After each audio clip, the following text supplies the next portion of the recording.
This is Andi Purewal for Boxing News. I'm joined by Dennis McCann here at the Rotunda in Liverpool. Dennis, good to see you. How are you? Yeah, all good, brother, all good. Last bar camp just done there. On fire, as you see yourself. So yeah, ready to rock and roll. We're going to settle something here, Dennis, because Joe's been telling a few porcupines. It's not porcupines. So I'll clear the air, if you will. Going into the first Baluta fight, I did actually pick him to win. I thought he won. And then I spoke to Joe about it before the Brad Strand fight. I picked you to beat Brad. You didn't. You bet Joe a grand that'll lose. I ain't got a grand to bet with. I wish I did, Dennis. I haven't got that money to Did you bet on that though? No, I didn't. Go on. And then I thought Baluta would beat you in the rematch because I was unconvinced from the first fight. You thought there was a Brad Strand fight as well? No, I didn't. I'll tell you. Ask Joe then. We can ask Joe. Look, this is what I wanted to do on camera. We'll call Joe in a minute and ask him, yeah? If you can get Joe back on camera, you'll do well. You picked me to lose twice in a row, but it's all good, it's all good. I proved him wrong in a way. You have proved me wrong with Baluta. The Brad Strand fight, I did pick you to win. And I've picked you for the Peter McGrail fight as well. Because I was very impressed by the adjustments you've made since you've teamed up with Joe in that Baluta fight. Everyone's got opinions, it's all love, it's all love. Oh, I'm glad to see that you've taken it that way. But on that note of adjustments, and you'd seen your time working here with Joe McNally and Declan O'Rourke, what's been the difference? What do you feel like that they have been able to really bring out of you? Just that aggressiveness. I'm a very aggressive guy. Just getting let off the leash, and it sounds horrible when I say to you, but I enjoy hurting people. I'm not a fella for standing back and tapping. I like, and it sounds horrible, I like seeing blood, I like seeing violence, and I feel like they brought that side out of me. Do you feel like then at the earlier stage in your career, before you linked up with Joe, that maybe that bit was missing, or you weren't quite able to bring it out? I had it at one point. I feel like that. Not lost it a little bit, but a little bit stale. But I was trying to make bantamweight, which was too much, you know what I mean? So, but yeah, I've moved here, and just this type of style of fighting suited me very, very well, you know. Declan, Bam Bam as well. You can't forget about Big Bam Bam, and Joe, and we've got similar styles. As I said to you before, I can punch with both hands. I can seriously punch with both hands. My power is very underestimated. I think now I'm just coming to that age. I'm still 23. People keep forgetting. Now the power is just starting to come through. Now it's time to let the menace off the leash, and now it's time to show the world what I'm about. It's a relatively young gym. You have some senior pros like Liam Smith and Josh Taylor, Darren Till, who granted he's an MMA fighter, but he's got experience in the combat world. What's it like for you, having those types of guys around you, and trying to gain knowledge from them? It's unbelievable, especially Liam and Josh and stuff as well. I was sparring with Josh the other day. It was brilliant rounds. Liam watching over sometimes, unbelievable. I'm just very, very grateful to have them type of guys around me in the gym, you know. Yeah, it's got a great team around me at the moment. I'm absolutely on top of the world. You're training in Liverpool, and next weekend you fight somebody from the city in Peter McGrail. He's from the Red Triangle gym. You're training here at the Rotunda. Is there an ongoing joke, or is there like a rivalry there between the gyms? Listen, I couldn't give two shits for him, to be honest with you. That's the God's honest truth. Couldn't give a balls. I'm missing there to do a job, and that's to eliminate Peter McGrail. I'm coming for his head, literally. I'm coming for him, big time. No one understands what I put into this camp. Blood, sweat, tears, you name it, the whole shebang. I've gone the whole 9 yards. I couldn't train any harder. I couldn't do another mile. And believe me, he's going to show him fight now, trust me. How do you, sorry to cut you there, I was going to ask, how do you eliminate him? What's the plan to do so? I reckon I can outbox him. I reckon I can knock him out. I can end early. I don't know. I'm so unpredictable, I don't know. But I'll tell you what I'm going to do. I'm going to win this fight, and I'll win it in style. I'm born for these lights. I'm a true professional. I'm born for this. I live for these moments. I've done since my baby. And I just can't wait to prove it on the night. The biggest stage, and probably since George Foreman, Muhammad Ali. It's one of the biggest shows of all time. And this is what I'm born for. This is what I live for.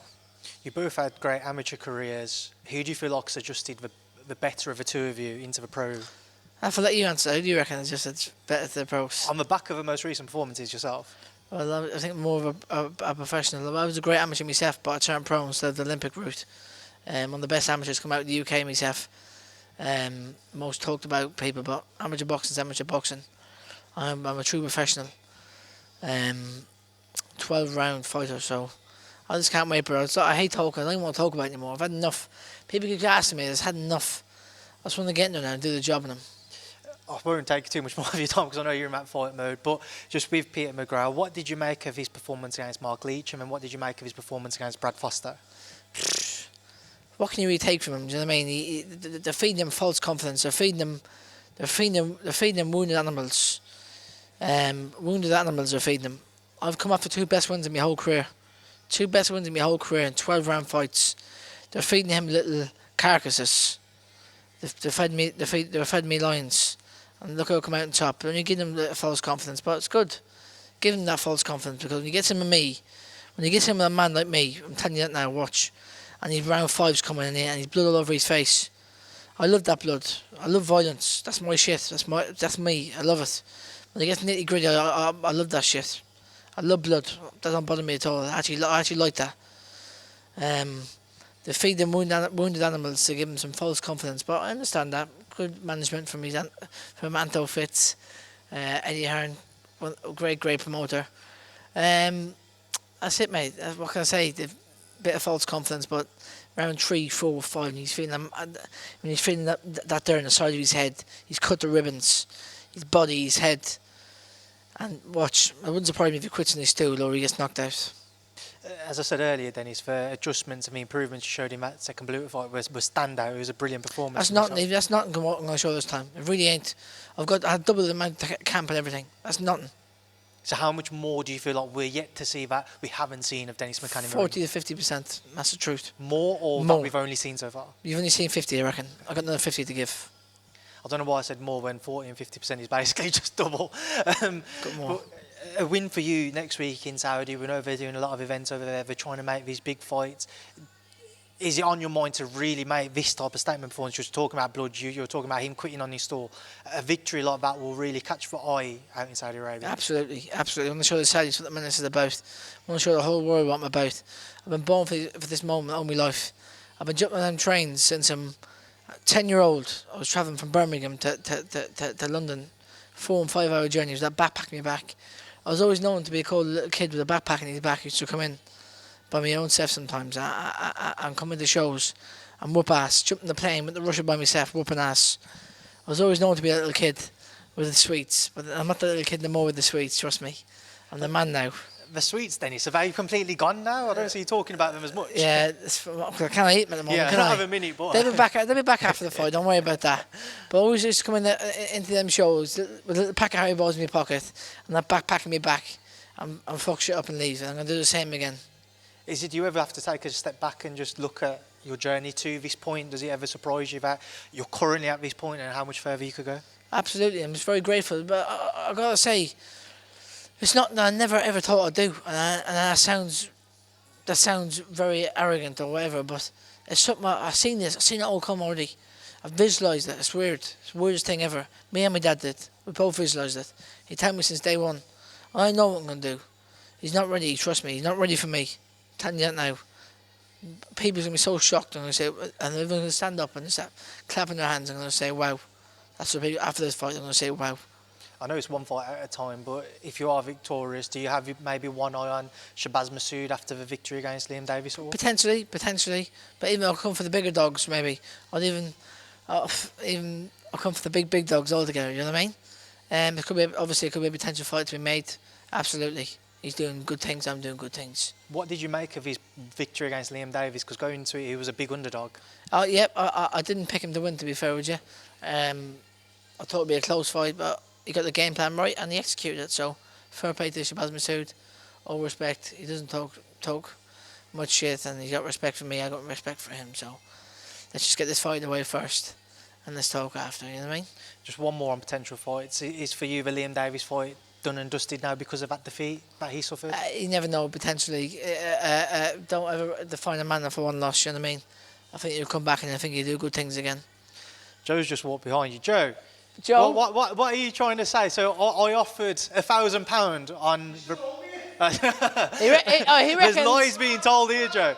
There's 5,000 quid. Joe, did he pick Brad Strand to win or me? No, he didn't. Did he pick Brad Strand or me to win? No, I didn't. Were you saying no? He never. He said. It was in the car. It was in the Brad Strand fight week. I was dropping him back after the weigh-in, and we was talking about the Baluta fight. He just said you put Brad Strand. But it's all good. It's all good. Listen, get him on camera, and I'll pull him up on it because he's lying. To be honest, I was a little bit worried about that. To be fair, knowing me, the right hand he's got, my right knee will knock out. Well, what about Brad the jab? No. I didn't expect you to have a chill like Rocky Marciano. Yeah, we've got Joe McNally. He's a big liar in the camp. So yeah, sorry about that one, Dennis. Don't want to say it too close to me. Give me a left hook there. But yeah, obviously we look towards next week and away from yourself, just the main event, Usyk-Fury 2. I know you're going to back Tyson, but what does he have to do different? How does he come out on top in this not undisputed, but unified heavyweight title fight now? I know he's had a great camp, and I think it's a very hard fight. And it's just we've seen what he's done. He's come back, and man's just a magician, and Fury's a magician.